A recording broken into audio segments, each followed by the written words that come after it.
All right, so today we're going to talk about trig functions.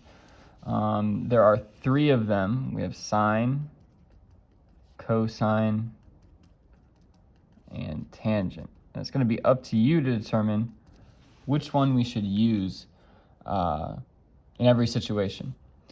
So a way that we remember which trig function we should use is by using so, ca, toa.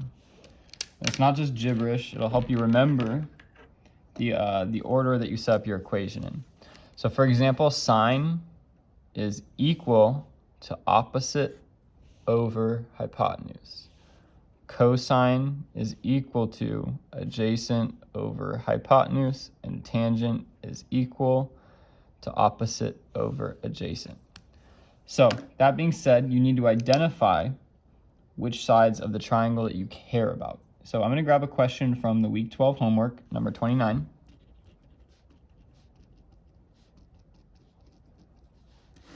This is number 29, and it looks like this. One other thing to note is that you can only use trig functions on right triangles. You can't use them on any old triangle that you want to. It has to be a right triangle.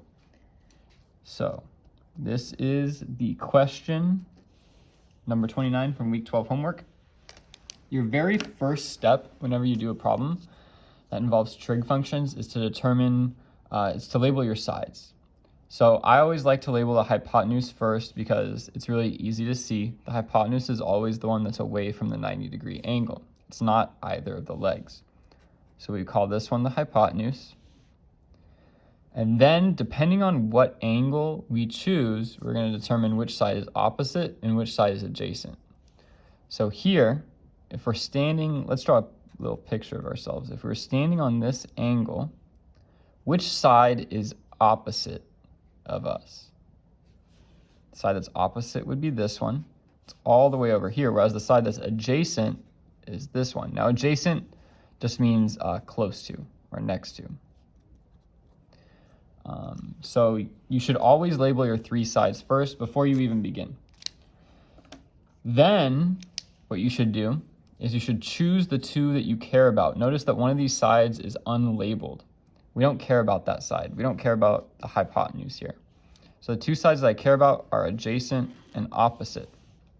So I go back up to SOHCAHTOA, and I pick the one that has opposite and adjacent within it.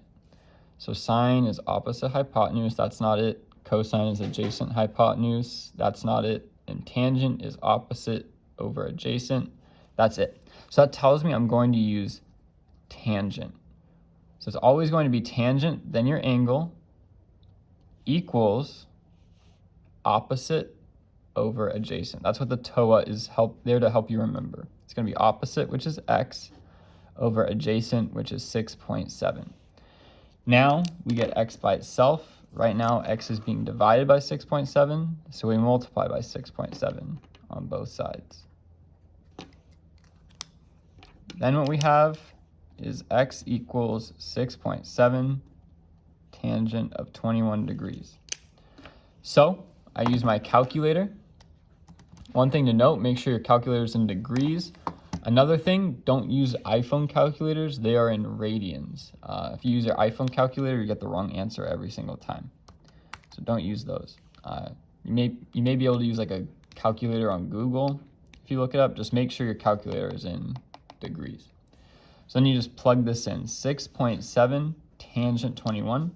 All three of your trig functions are located right here, sine, cosine, tangent.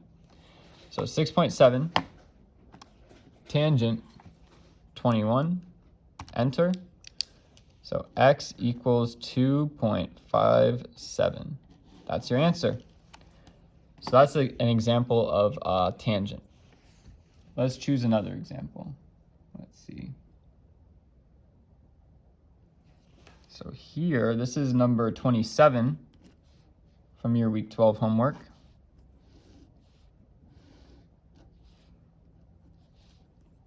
Copy it. So first things first, always label your sides. Start with the hypotenuse. Now remember, the hypotenuse is always the one that's away from your 90-degree angle. So The side that's away from my 90-degree angle is this one. This is my hypotenuse. Then I find where my angle is. If it helps, you can draw a little stick figure of yourself on it. And then ask yourself which of the two remaining sides is opposite of you. So you should choose this one.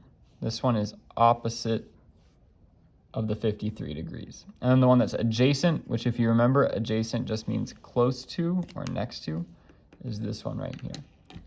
So now we select the two sides that we care about. In this case, adjacent has no number or variable on that side. We don't care about it. So I'm going to circle opposite and hypotenuse. Let's return to SOHCAHTOA. Which one of these trig functions uses opposite and hypotenuse? Answer is sine. Sine equals opposite over hypotenuse. So it's going to be sine, then my angle, which is 53, equals opposite, which is 5, over hypotenuse, which is x. So with these problems, right now we're dividing by x. I want x in the numerator or by itself. So I multiply by x on both sides. Use a different color. So then what I end up with is these x's cancel out. I get x sine 53 equals 5. X still is not by itself. Right now it's being multiplied by sine 53. So I divide by sine 53 on both sides. So I should end up with, these will cancel. I should end up with x equals 5 over sine 53. Now I grab my calculator. That's going to be x equals 5 over sine 53. Enter. And I get x equals 6.26. That's the answer. Let's do one more example. Let me see, from the week 12. Let's do number 28. So this is number 28 from your week 12 worksheet.